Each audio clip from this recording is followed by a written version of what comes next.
कहानी शुरू होती है एक ऐसी रात से जो पूरे घर पर किसी भारी साए की तरह छाई हुई है।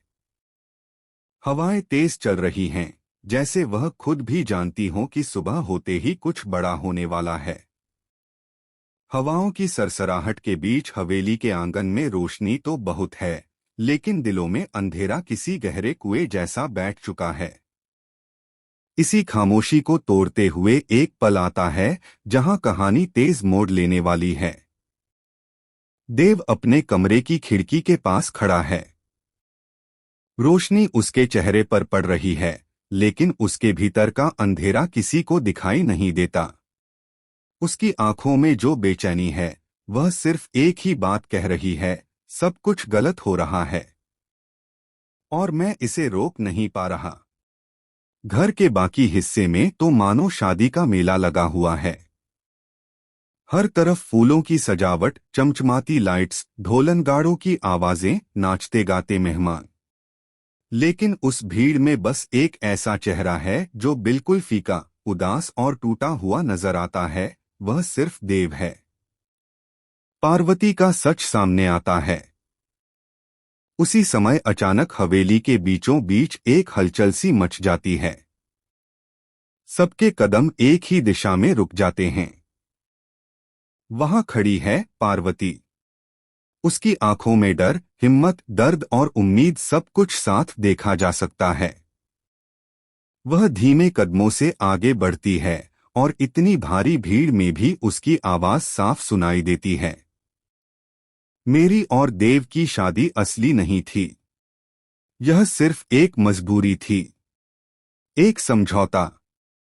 सन्नाटा गिर जाता है, जैसे किसी ने पूरे घर की धड़कन रोक दी हो।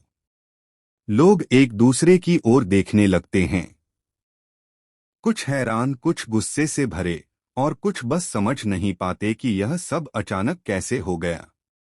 देव की सांसें जैसे पल भर के लिए थम जाती हैं।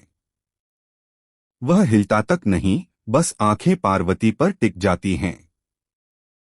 उसकी आंखों में दर्द साफ देखा जा सकता है, जैसे कोई उसकी पूरी दुनिया उससे छीन रहा हो। पार्वती बोलती रहती है, मैं झूठ नहीं जीना चाहती। मैं किसी झूठे रिश्ते का नाम नहीं लेना चाहती। उसकी आंखें नम हो जाती हैं, पर उसकी आवाज में हिम्मत बनी रहती है। नलिनी के पिता का बड़ा ऐलान। इससे पहले कि कोई कुछ समझे, नलिनी के पिता एकदम आगे आते हैं, जैसे उन्हें यही मौका चाहिए था। वे हाथ ऊपर उठाकर बोलते हैं, अगर शादी नकली थी तो अब असली होगी। कल सुबह ही देव और नलिनी की शादी होगी। पूरे परिवार में खलबली मच जाती है। नलिनी का देव का दिल उलझा, बिखरा, डरा हुआ। देव अकेला खड़ा है, लेकिन जैसे उसका दिल चिल्ला रहा हो। वह पार्वती की ओर देखता है, जो उसके लिए सब कुछ कह चुकी है, आजाद होने की बात, सच कहने की बात, खुशी की कामना। लेकिन इनमें से कोई चीज देव को खुश नहीं करती। वह अपनी मुट्ठियां भींच लेता है। बिना कुछ कहे कमरे में चला जाता है। कमरे में पहुंचकर दरवाजा बंद करता है। पीछे टिककर बैठ जाता है। आंखों से आंसू स्वतः बह निकलते हैं। उसके चेहरे पर सिर्फ एक ही बात साफ देखी जा सकती है, मैं पारो को खो नहीं सकता। अगली सुबह शादी वाला दिन। सूरज की पहली किरण के साथ ही हवेली में हलचल शुरू हो जाती है। किसी के हाथ में फूलों की टोकरी है, किसी के हाथ में शहनाई के सुर। ढोल बजने लगते हैं। बाहर सजाए हुए मंडप की रौनक देखते ही बनती है। सबके चेहरे पर खुशी है, सिवाय एक इंसान के, देव। उधर नलिनी दुल्हन की तरह तैयार की जा रही है। वह गहनों में लिपटी, भारी मेकअप में सजी, खुद को इस खेल की विजेता मान चुकी है। हर किसी को ऐसे देख रही है जैसे पूरी दुनिया उस पर फिदा हो। लेकिन देव का दिल तो कहीं और है। जब उसे जयमाला पकड़ाई जाती है तो उसके हाथ कांप जाते हैं। उसकी नजरें किसी को नहीं देखती, बस पार्वती की यादें उसके दिमाग में गूंज रही हैं। उसकी हंसी, उसकी बातों का सुकून, उसकी आंखों का भरोसा, उसका दिल, सब कुछ देव के साथ है, बस पार्वती नहीं। उधर पार्वती मंदिर में टूटती हुई। शादी वाले दिन पार्वती मंदिर में बैठी है, हाथ जोड़कर भगवान से कुछ मांग भी नहीं पा रही। उसकी आंखों से आंसू थम नहीं रहे।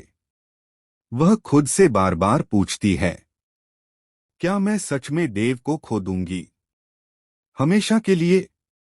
दिल की गहराई से एक ही जवाब उठता है, नहीं, नहीं, नहीं।